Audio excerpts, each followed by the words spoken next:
పెన్షనర్ల meeting హాజరైన TNGO నాయకులు మనతో ఉన్నారు. మారం జగదీశ్వర్ అన్న, ఏంటి దాడి చేస్తున్న పరిస్థితి? ఎందుకు వాళ్ళు ఆవేదనతోనా ఆవేశంతోనా ఏంటి? దాడి కాదు, గట్టిగా అడుగుతారు. ఎవరైనా తెలంగాణ వాడు గట్టిగా మాట్లాడదు. ఆ దాడి ఎందుకు కదా, ఆవేశం. మా బిల్లుస్ రాలేదు, 2 సంవత్సరాలు రాలేదు, సంవత్సరాలు అంటాడు. ఆ దాడికి ఎందుకు వస్తుందా? మా వాడే దగ్గర ఉంటే గట్టిగా అడుగుతాడు. తప్పేం లేదు.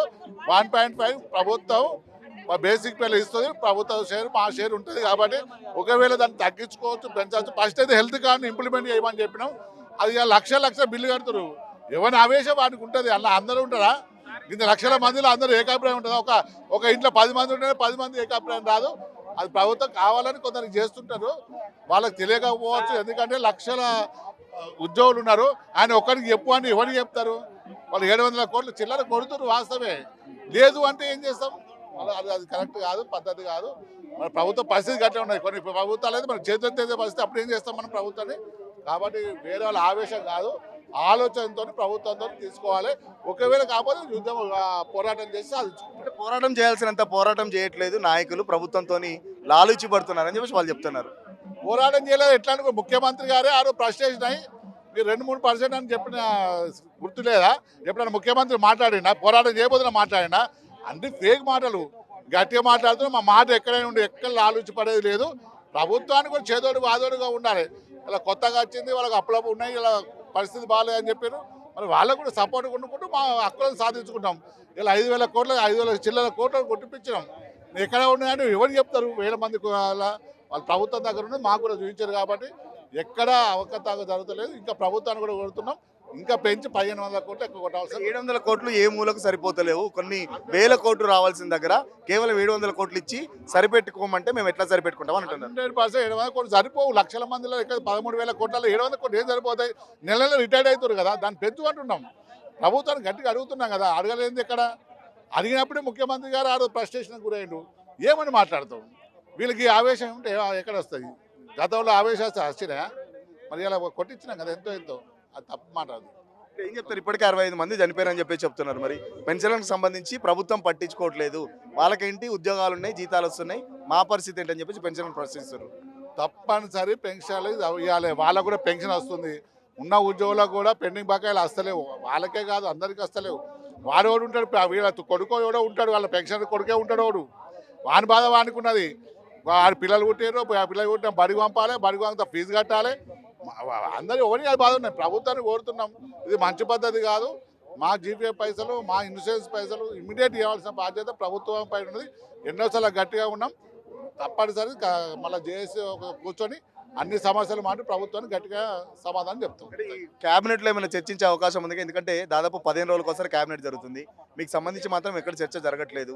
ఎందుకు? ప్రభుత్వం ఉద్యోగుల్ని లైట్ తీసుకుందా? పెన్షన్ అయితే ఆల్రెడీ లైట్ తీసుకుందని చెప్పేసి పెన్షన్లు చెప్తున్నారు. మరి వాళ్ళే చెప్తున్నారు. మరి మిమ్మల్ని కూడా లైట్ తీసుకుందా? ఏం చెప్తారు? మీరు లైట్ తీసుకుంటే ముఖ్యమంత్రి గట్లా మాట్లాడతాడా? మమ్మల్ని తీసి మాట్లాడతాడా? సబ్ కమిటీ వేస్తాడా? మళ్ళీ ఆఫీసర్స్ కమిటీ వేసిండా? 15 డిమాండ్స్ సాల్వ్ చేసిండా?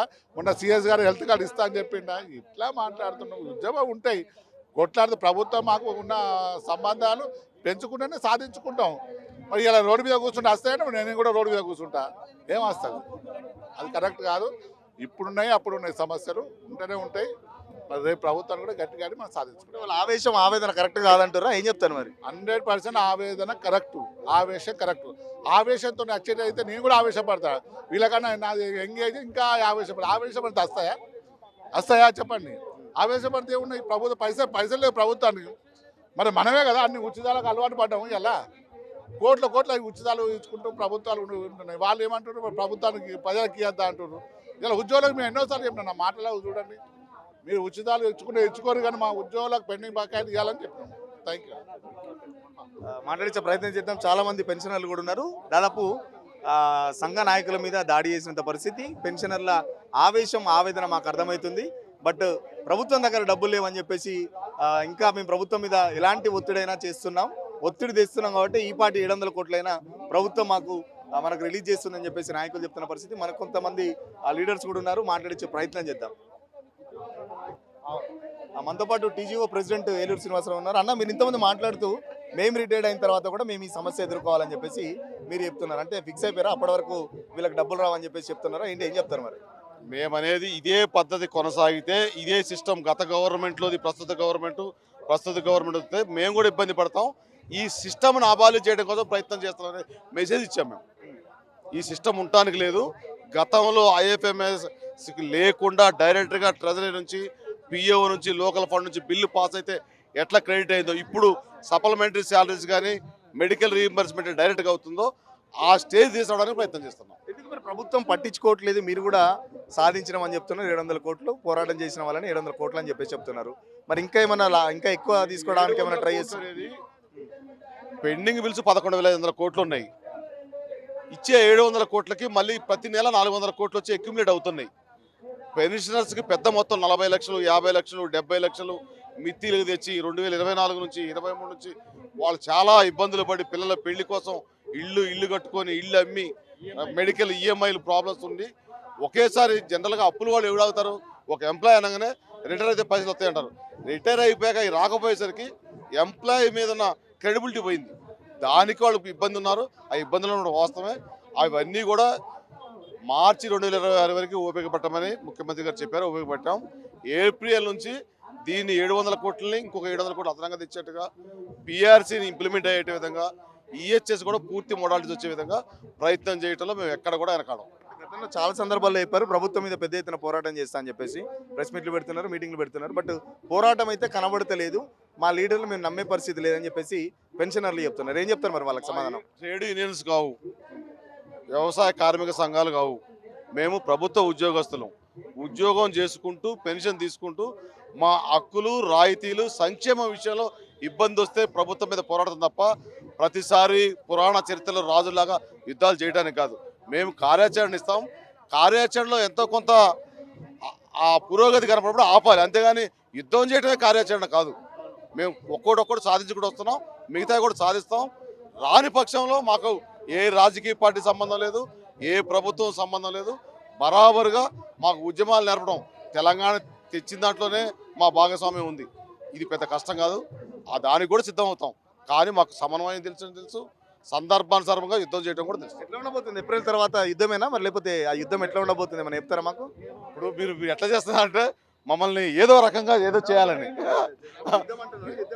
మా సమస్యలు సాల్వ్ కానప్పుడు కార్యాచరణ మేము ఒక్కడం చేయడానికి కాదు. గత ప్రభుత్వంలో లాగా ఏ సంఘానికి ఆ సంఘాలు లేవు. చూశారు కదా పెన్షన్ సంఘాలు ఒక్కొక్క జిల్లా నుంచి 33 జిల్లాల నుంచి ఒక్కొక్కళ్ళు 86, 96 సంవత్సరాలు వచ్చారు. మేము ఒక యూనిటీ అయ్యాం. 206 సంఘాలు, 15 లక్షల మంది ఒకటి అయ్యాం. మేము యుద్ధం చేయక్కర్లే, పిలిపిస్తే చాలు. ఇప్పటికి కూడా ఇన్ని ఎలక్షన్లు జరుగుతున్నా ఇంకా మా వాళ్ళు కన్నెర చేయలే. మా వాళ్ళు కన్నెర చేయడం పెడితే మేము కూడా ఉండం. మా కింద నాయకత్వం ఎర్ర చేయడం మొదలు పెడితే ఉండం. ఇంకా కొంత నమ్మకం ఉంది మాకు. అది రాకపోతే ఎట్లా ఎర్ర చేయాల్సి వస్తుంది. మిమ్మల్ని ఇంకా నమ్ముతురా లేకపోతే మీకు ఆ నమ్మకం ఉందనుకుంటున్నారు? ఎందుకంటే కింది స్థాయిలో చాలా తిడుతున్నారు, మీకు చెప్పలేని భాషలో తిడుతున్నారు. మేము ఆ భాష మేము వాడట్లేదు, మా నాయకులు మమ్మల్ని పట్టించుకోవట్లేదు. వాళ్ళు మాత్రం సరే ఇప్పుడు జీతాలు వస్తున్నాయి కాబట్టి నడిచిపోతుంది, మాకు జీతాలు లేవు, ఇటు పెన్షన్ సరిగ్గా రావట్లేదు అని చెప్పేసి రాకుండా ఎవరికి బెనిఫిట్స్కి సంబంధించి బెనిఫిట్స్ రాలేదు. అది కొంత ఇబ్బంది ఉన్నమాట వాస్తవమే. అది వచ్చే వరకు ప్రయత్నం చేస్తూనే ఉంటాం. తిట్టే హక్కు వాళ్ళకు ఉంది. నాయకత్వంగా శాలువలు కప్పుకొని దండలు వేసుకోవడానికి కాదు, గొట్టాల ముందు మాట్లాడడానికి కాదు. వాళ్ళు అడిగే రైట్ ఉంది, నిలబెట్టే రైట్ ఉంది, ప్రశ్నించే రైట్ ఉంది. వాళ్ళ ఇబ్బంది వస్తే వాళ్ళే మాకు సైన్యం. కాబట్టి వాళ్ళకి అన్ని రకాల హక్కులు ఉన్నాయి. వాళ్ళు చెప్పింది మేము పరిధిలో తీసుకొనే పోరాటం చేస్తాం. సో ఖచ్చితంగా వాళ్ళు అడుగుతున్నారు, బాధతో అడుగుతున్నారు. వాళ్ళకి అడగాల్సిన హక్కు ఉంది. సో వాళ్ళకందరికీ మేము సమాధానం చెప్పేసి చెప్తున్న పరిస్థితి. సో మార్చి వరకు టైం ఇచ్చాం ప్రభుత్వానికి. మార్చి తర్వాత పెద్ద ఎత్తున మా కార్యాచరణ ఉంటుందని చెప్పేసి చెప్తున్న పరిస్థితి చూస్తున్నాం కదా. ఎక్కడ పెన్షనర్లు మీటింగ్ పెట్టినా చాలా పెద్ద సంఖ్యలో వస్తున్నారంటే ప్రభుత్వం మీద ఎంత వ్యతిరేకత ఉన్నదో అర్థమవుతుంది. సో పెన్షనర్లు అందరూ కూడా సంఘ నాయకులను కూడా నమ్మే పరిస్థితి లేదు. ఎందుకంటే సంఘాలు కొట్లాడాల్సినంతగా కొట్లాడట్లేదు కాబట్టి మాకు ఈ పరిస్థితి వచ్చిందని చెప్పేసి చెప్తున్న పరిస్థితి. ప్రభుత్వం దగ్గర డబ్బులు లేకపోతే వేరే దగ్గర అడ్జస్ట్ చేసుకోవాలి, కానీ మా సొంత డబ్బులు ఎట్లా తీసుకుంటారని చెప్పేసి కూడా పెన్షనర్లు ప్రశ్నిస్తున్న పరిస్థితి. వీడియో జర్నలిస్ట్ సతీష్తో సురేష్ తిరువేల్ కోసం ఇంద్రపార్క్ నుంచి. అసలైన తొలి వెలుగు. ఫాలో వాట్సాప్ @తొలి వెలుగు official.